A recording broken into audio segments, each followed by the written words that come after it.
분단센터 김주실 수석지원장입니다. 오늘 영광스럽게 릴레이로 책 읽어주는 지국장 선정돼서 너무 기쁘고요. 네, 열심히 해보도록 하겠습니다. 제가 오늘 주제로 잡은 것은 한글이에요.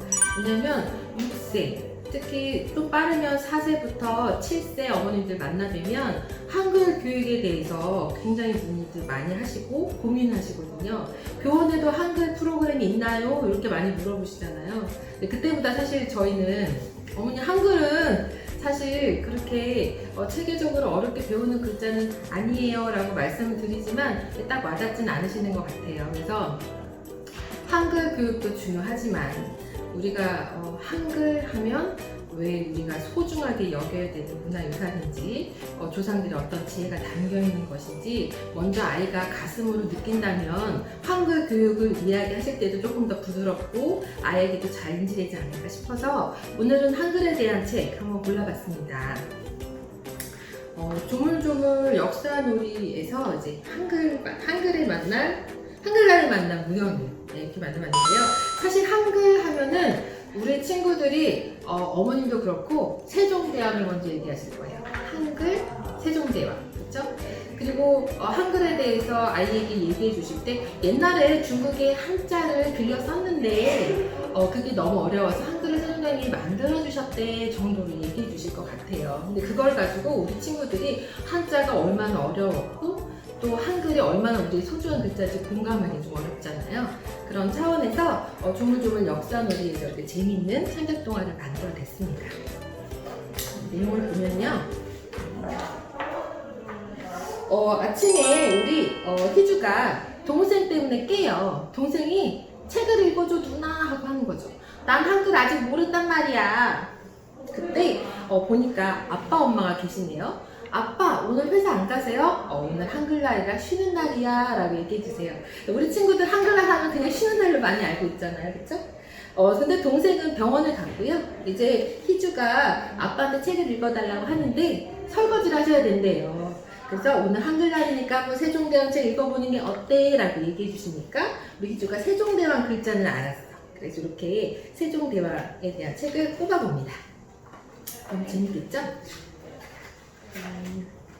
희주가 세종대왕 얼굴을 보니까 인자한 할아버지 같았대요.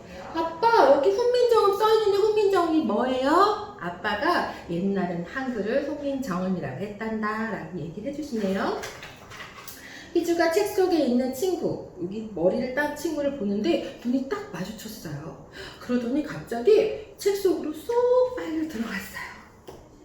이 친구가 무영인데요. 희주야 난 무영이야. 만나서 반가워. 오늘은 너무 좋은 날이야. 훈민정음이 만들어져서 이렇게 새로운 글자가 생긴 거야. 너도 글자를 아직 몰라? 라고 천진난만하게 물어보는데 무영이가 보여주는 책은 천자문, 한자를 낸 책이었어요.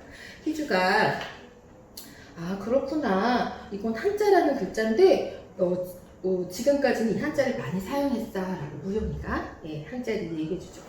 꼬르륵 소리가 나서 우리 뭐라도 먹자 하고 떡판 할머니께 한 푼을 주고 떡을 사 먹어요. 그때 할머니가 지나가는 선비를 붙잡고 내 아들에게서 온 편지인데 한번 좀 읽어주시구려. 왜 그랬을까요? 할머니는 한자를 모르시는 거예요. 그래서 선비한테 부탁을 했는데 선비가 글쎄 저 떡이라도 주면 내가 읽어주지 라고 얘기를 하네요. 이 모습을 지켜본 두 친구 표정이 안 좋죠? 저렇게까지 해야 될까 생각이 들었어요.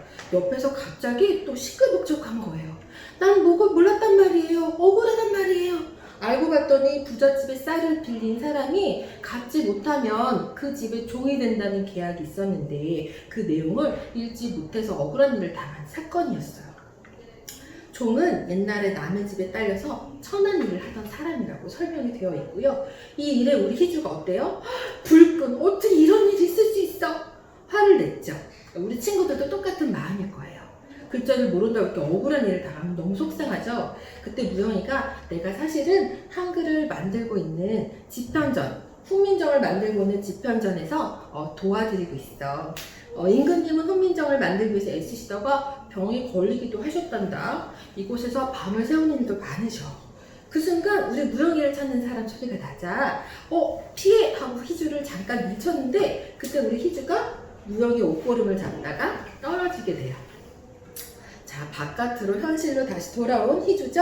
어떻게 된 거야? 아빠가 앉아서 같이 책을 읽어주셨는데 무영이에 대한 이야기죠? 근데 신기하게도 그림 속에 있는 우리 무영이의 옷고름이 뜯어져 있네요.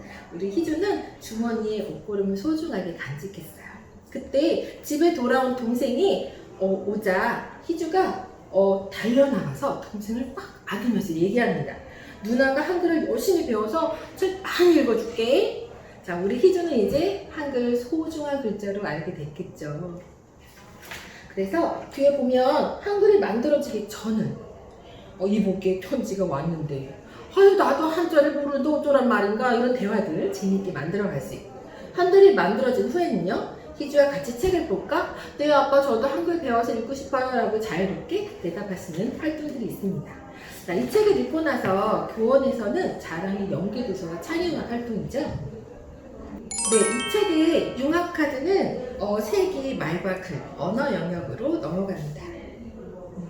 세계에서 가장 많이 쓰는 언어는 보통 영어라고 생각하시는데 사실은 중국어예요. 중국어. 그리고 두 번째로 많이 쓰는 언어는 에스파냐어라고 합니다. 파라과이나 그 주변 일대를 다 점령했었기 때문에 에스파냐어를 두 번째로 많이 쓴다고 하고요. 세 번째가 바로 알고 계시는 영어예요. 100개국에서 영어를 사용한다고 해요. 그럼 한글은 몇 번째쯤 많이 사용하는 글자일까요? 한글은 15번째로 많이 사용하는 언어라고 이렇게 설명이 되고요.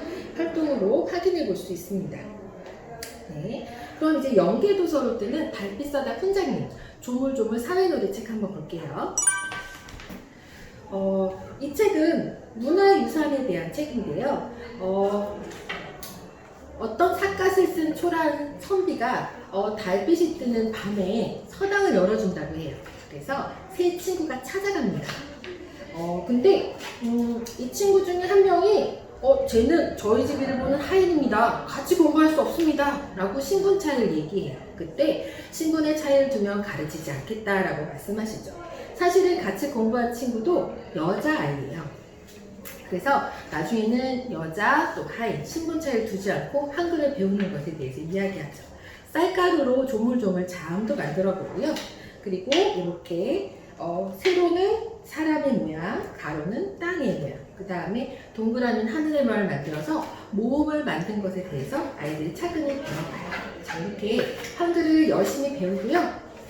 나중에 이제는 서당 문을 닫아야 될 것 같아 라고 했을 때 혼자님이 편지를 써주시는데, 지금까지 너희들이 배운 것은 우리나라 글자란다. 이제부터 우리나라 글자를 자랑스럽게 여기고 바르게 쓰도록 하거라 하고 편지를 남겨주세요. 자, 이렇게 한글 창제의 원칙, 아주 과학적인 내용들이 담겨 있다는 걸 아이들이 느끼겠죠. 그래서 한글에 대해서 신분에 상관없이 누구나 쉽게 배우고 썼던 글자야. 그리고 과학적인 글자라서 세계적으로 독창적인 글자라고 평가받고 있어. 그리고 한글은 세종대왕이 혼자 만드신 것이 아니라 집현전의 학자들과 같이 만들었어 라고 얘기가 되어 있어요. 그리고 세계 여러 나라 인사말 표현법이 나와 있죠. 사실은 세종대왕에 대해서 이렇게 솔로토이 위인으로도 같이 연계해서 볼 수 있고요. 백성들의 그 어려움들을 해소하기 위해서 문제를 해결했던 왕으로 소개되고 있습니다.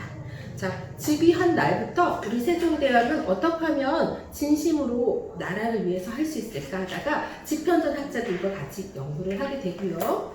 이렇게 아주 오랜 시간 연구를 통해서 자음과 모음의 과학적인 글자를 만들었고 기뻐해요. 하지만 신하들은 상소를 올리며 한글을 반대하죠. 그래서 나중에 결국 우리 세종대왕의 의지로 인해서 백성들이 결국 쉬운 한글, 훈민정음을 만나보게 되었다는 내용입니다. 사실 세종대왕은 책벌레였어요. 어린 시절에 책 한 권을 100번까지 읽을 정도로 굉장히 책벌레였고, 그리고 우리나라의 훈민정음을 만든 그 과정이 담겨있는 해례고는 유네스코 세계기록문화유산으로 지정되어 있을 만큼 굉장히 큰 문화유산이고요. 한글에 대해서 우리나라 말에 대해서 굉장히 열심히 노력했던 학자는 세종대왕 외에도 주시경 선생님이 계세요. 우리나라 문법과 여러 가지 체계적인 공부를 잡아주셨고, 그리고 호모 헐버트라는 외국인이 한국에 1800년대에 들어와서 한글의 위대함을 보고 한글의 그 우수성을 보고 한글로 세계지리 교과서와 또 여러 가지 악보집도 만들면서 우리나라 독립도 도왔다는 이야기가 있습니다. 자, 한글의 우수성에 대해서 또 하나 짚어보면 솔루토의 국어에 박주기가 잡혀갔어요 책이에요. 우리 박주기는 한글을 뒤죽박죽 쓰는 친구였어요. 그런데 여러 가지 사건들을 통해서 한글의 우수성도 알게 되고 퀴즈 대회도 겪으면서 우리 친구가 한글을 좋아하게 됐는데요. 나중에 어떻게 이야기를 하냐면요. 앞으로는 항상 바른 자세로 글씨를 쓸 거예요. 맞춤법도 틀리지 않을 거예요 라고 얘기하면서 한글을 소중하게 잘 써야겠구나 라는 내용이 전달됩니다. 이 책을 꼽은 이유는 한글을 우리나라에서만 쓰는 것은 아니라는 거예요. 인도네시아에 있는 부톤섬에서는 찌아찌아족이 있는데 로마 문자를 쓰고 있었대요. 그래서 어떤 문자를 쓸까 고민하다가 한글의 우수성을 발견하고 모든 소리를 표현할 수 있는 한글을 나라의 문자로 선정했다고 합니다. 이렇게 한글의 우수성을 같이 접해보면 우리 친구가 엄마 한글 쓰기 싫어 힘들어라고 하지 않고 한글을 정말 소중하고 좋아하게 될 것 같고요. 그런 마음, 자부심이 뒷받침됐을 때 한글도 서서히 잘 들어갈 수 있지 않을까 생각이 들어요. 그래서 먼저는 듣기의 그릇을 채워주시고 표현력, 말하기 그릇을 채워주시면 그 다음에 읽기, 쓰기는 차례대로 따라오니 어머님들께서 너무 조급하지 마시고 우리의 한글을 아이가 소중히 여길 수 있도록 도와주시면 좋겠다는 생각이 듭니다. 그 떠오르는 샛별, 그 지국장님들, 신입지국장님들이 계신데 정말 수업을 재미있게 해주시는 분이 계세요. 나하나 지국장님, 분당센터의 나하나 지국장님께서 한번 책을 풀어주시면 정말 좋을 것 같습니다.